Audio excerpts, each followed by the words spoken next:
పట్టించుకున్న తర్వాత by number ఇవ్వండి అని రిక్వెస్ట్ పెట్టి లెటర్ పెడితే ఇప్పటికి 10 రోజుల నుంచి నన్ను ఎందుకు ఇంత రాద్దాంతం చేస్తాను.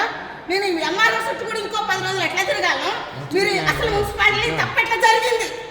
ఒకే ఇంటి నెంబర్ ఇద్దరు కట్లు ఇచ్చారు. ఎందుకు జరిగింది తప్పు నేను అది అడుగుతున్నా. కానీ మీరు ఏం చేయదలుచుకుంటే చెయ్యండి. నాకు ఆ లోన్ వద్దు, నాకు అసలు ఇల్లు కట్టుకోను, నాకు ఇందిరా ఇల్లు కూడా వద్దు. ఎంతవరకైనా నేను పోతా. కానీ నన్ను ఎంత ఇబ్బంది పెట్టదలుచుకున్నా పెట్టండి. మీరు అలాంటి సాదా సీదా మనుషులతోటే కదా మీరు చేసేది. చెయ్యండి. మీరు ఎందుకు ఇయ్యారో కమిషనర్ గారు ఏం చెప్తారో అది కూడా విన్న తర్వాత నేనేం చేయాలో నేను చేస్తా. కానీ నేను ఎందుకు ఒప్పుకుంటా.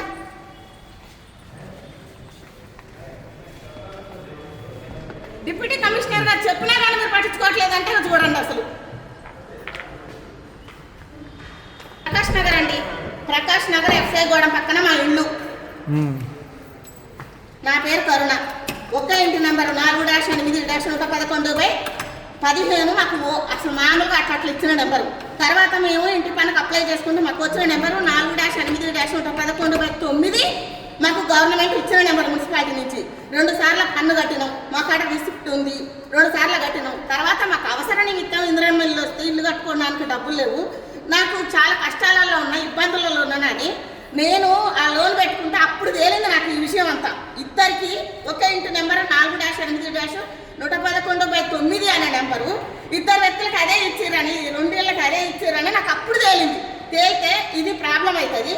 నేను ఒకే ఇంటి నెంబర్ మీద ఇద్దరం కట్టాలంటే కట్టము, అది కరెక్ట్ కాదు. బై నెంబర్ ఏదైనా ఇవ్వండి అని నీ అప్లికేషన్ 22వ తారీఖు పెట్టుకుని నెల 22వ తారీఖు నుంచి తిరుగుతున్నాం. ఇది కావాలా, అది కావాలా, అది కావాలా. రోజు 200 అండి. ప్రకాష్ నగర్ ఇక్కడ ఉందా? ఆఫ్టర్ ఆల్ ఆశా వర్కర్ నేను, నాకు ఏమొస్తుంది? మేము ఎంత కష్టపడి తిరుగుతున్నాం. మా గురించి కమిషనర్ గారు కాడిపోయినాం. కమిషనర్ గారు డీసీ గారు చెప్పినప్పుడే వినాలా, వినట్లేదు.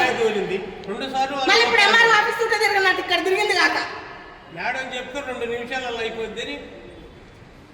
2 సార్లు ఎంక్వైరీకి వచ్చారు. మేమేదో దొంగలమైనట్టు. అసలు గవర్నమెంటే మీరు చెప్పండి.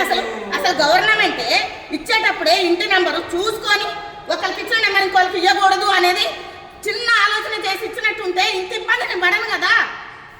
అది ఎవరి పొరపాటు? నా పొరపాటు, వాళ్ళ పొరపాటు? ఇచ్చిన వాళ్ళదే కదా. మరి అది ఎవరి పొరపాటు?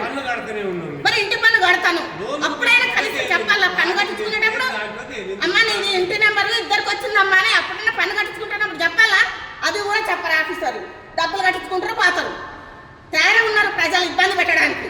గవర్నమెంట్ లక్షల జీతాలతో కూర్చొని తింటారే తోళ్ళ మీద నెట్టేస్తారు. మా కష్టాలు మేము పడుతున్నామండి. కడుపు రగిలి ఎవరికి ఇచ్చుకునే లేదు. నేను ఫ్రీ